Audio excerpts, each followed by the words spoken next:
We created a course, and it's not really a course, we created an exercise, if you will, that's really the precursor to a course. So this exercise, we obtained 4 medical pigs.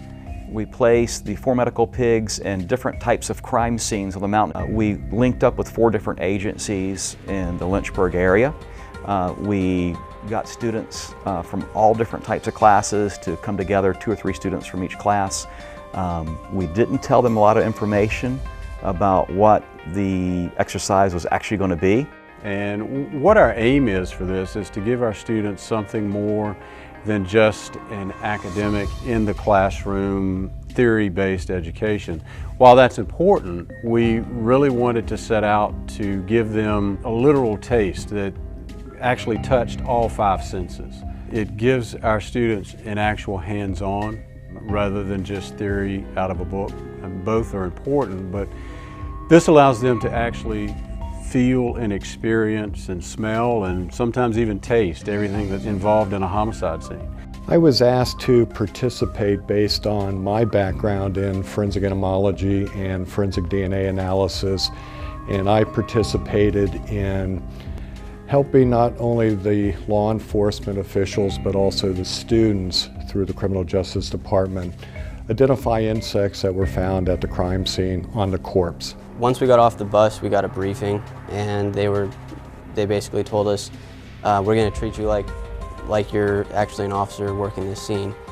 In a very similar role as first responders are responding at the call of a homicide detective to help with the scene search. We paired them up with Campbell County, Bedford County, the City of Lynchburg, and Virginia State Police Division 3 crime scene investigators and their crime scene units, and they were able to go out and actually process these scenes.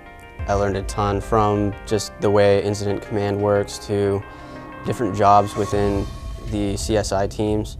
I think probably one of the biggest things I learned was probably how meticulous it is, how every detail has to be recorded, photographed, video recorded, the time in which it happened and everything like that. We can sit in a classroom all day long. We can watch videos all day long. We can actually follow somebody through a crime scene and maybe get a little bit out of it, but until you actually do it, there's nothing like actually the doing part. I mean, we were hands-on. We were out there for a couple hours. I mean, processing the scene, walking through the woods, things like that, trying to find the evidences, picking them up, recording it and everything.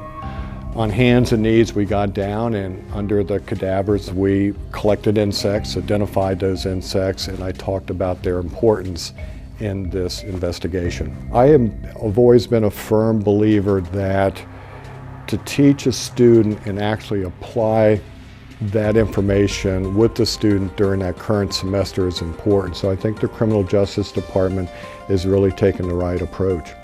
We really had a dream that the students wouldn't just look, almost standing back, watching somebody do a crime scene, but we wanted them to actually feel the crime scene. Future plan is that this is going to be a year-long course. I think it's just a fantastic program.